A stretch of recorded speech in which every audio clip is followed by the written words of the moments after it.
부산진 믿음의 가족 여러분, 오늘도 주님과 함께 동행하는 복된 하루가 되시기를 바랍니다. 오늘 말씀은 전도서 7장 1절에서 14절입니다. 좋은 이름이 좋은 기름보다 낫고 죽는 날이 출생하는 날보다 나으며 초상집에 가는 것이 잔치집에 가는 것보다 나으니 모든 사람의 끝이 이와 같이 됨이라. 산자는 이것을 그의 마음에 둘지어다.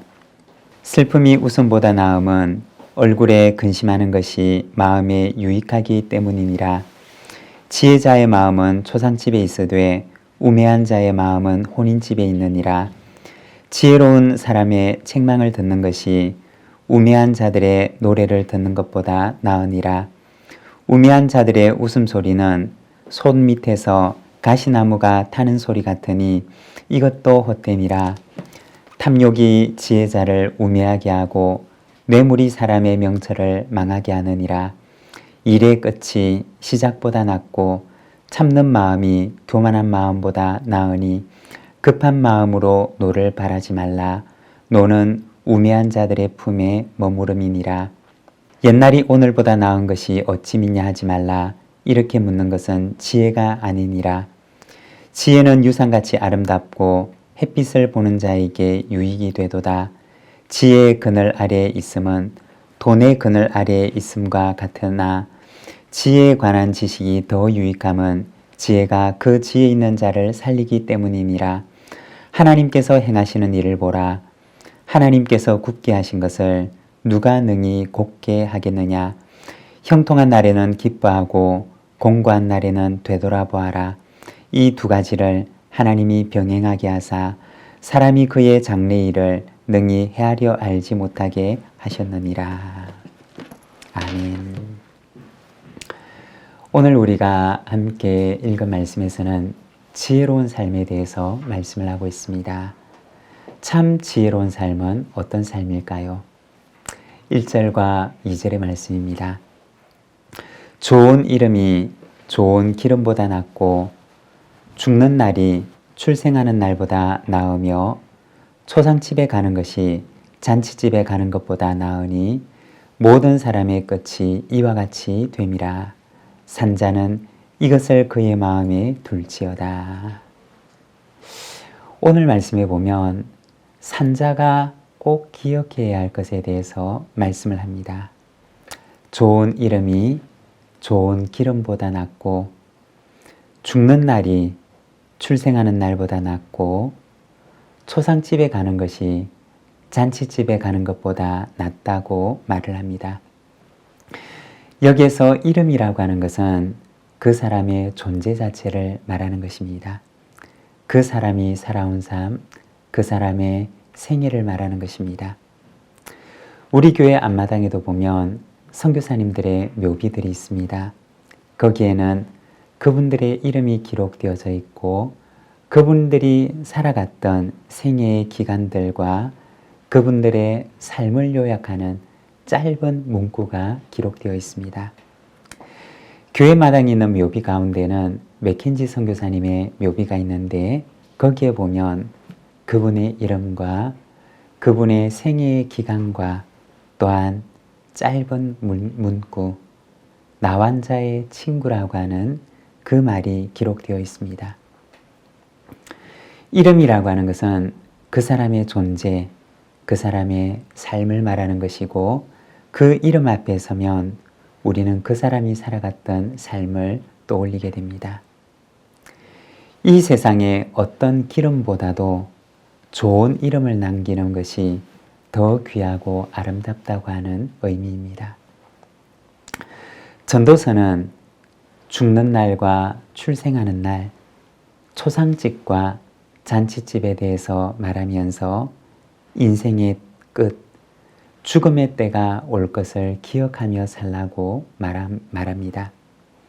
끝을 아는 자에게 오늘을 참되게 살아갈 수 있는 지혜가 오기 때문입니다. 사랑하는 여러분, 우리도 언젠가 우리에게 주어진 길을 다 걸어가고 이 땅에서의 소명을 다하는 날이 오게 될 것입니다. 우리는 어떤 이름으로 기억될까요? 이 땅에 우리의 존재가 좋은 이름으로, 아름다운 이름으로 기억이 되며 선하고 아름다운 유산을 남기는 복된 인생이 되시기를 바랍니다. 8절과 9절의 말씀입니다.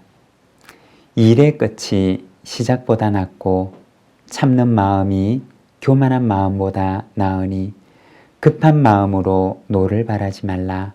노는 우매한 자들의 품에 머무름이니라. 일의 끝이 시작보다 낫다고 이야기를 합니다. 잘 시작하는 것보다 그것을 잘 마치는 것이 더 중요하기 때문입니다. 우리가 성경을 보게 되면 잘 시작한 사람들의 이야기를 기록하고 있습니다. 그러나 잘 시작하였다가 잘 마치지 못한 사람들도 있음을 우리는 성경을 통해서 보게 됩니다. 잘 시작하는 것도 중요하지만 그러나 잘 마치는 인생은 더 중요하고 아름다운 것입니다. 9절 말씀에서는 급한 마음으로 노를 뿜는 것에 대해서 이야기를 합니다. 어떤 일을 시작하였지만 그러나 그 일이 내 마음대로 성사되지 않는다고 해서 노를 바라는 경우를 가리키는 것입니다. 오히려 전도서에서는 이러한 이들에게 참는 마음에 대해서 말합니다. 일이 원하는 대로 이루어지지 않아도 참을 수 있는 마음, 인내할 수 있는 마음, 잘 참는 마음이 지혜임을 말하는 것입니다. 누가 참고 인내하고 기다릴 수가 있느냐? 하나님을 신뢰하는 사람입니다. 하나님을 신뢰하지 않는 사람은 참을 수 있는 힘이 없습니다. 조급함에 인내하며 기다릴 수가 없는 것입니다.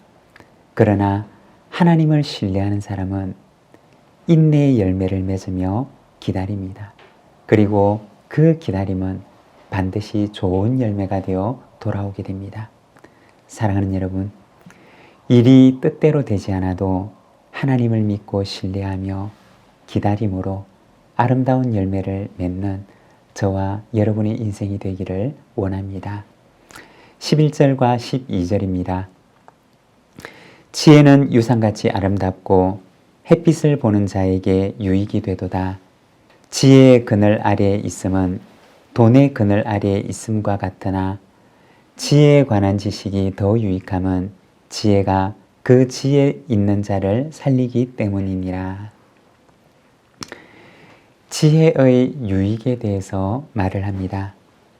인생의 끝을 볼 줄 알고 자신의 한계를 깨달으며 하나님의 크심을 아는 자에게 삶의 지혜가 생겨나고 짧은 인생을 보람있게 살아갈 수 있는 명철을 얻게 되는 것입니다. 사랑하는 여러분, 짧은 인생, 후회만 남는 인생이 아니라 하나님 앞에 보람이 있고 감사가 넘치는 인생을 살아가는 저와 여러분의 삶이 되시기를 바랍니다. 기도하겠습니다. 하나님 아버지 은혜를 감사합니다. 오늘은 전도서 말씀을 통하여서 우리의 짧은 인생을 어떻게 지혜 있게 살아갈 수 있는지 우리가 말씀을 통하여 바라봅니다. 사랑하는 하나님 아버지, 인생의 즐거움만 바라보는 것이 아니라 인생의 끝이 있음을 알고 또한 아름다운 이름을 남기는 저희들의 삶이 되도록 주님 인도하여 주시기를 원합니다. 주님, 오늘 이 하루를 주를 바라보며 보람있게 살아가게 하시고 감사와 그리고 하나님의 은총에 대한 찬송이 넘치는 저희들의 삶이 되게 하여 주옵소서. 이 하루를 주님께 의탁합니다. 주님, 이 하루에 흡족한 은혜로 충만하게 하옵소서. 예수님의 이름으로 기도드립니다. 아멘.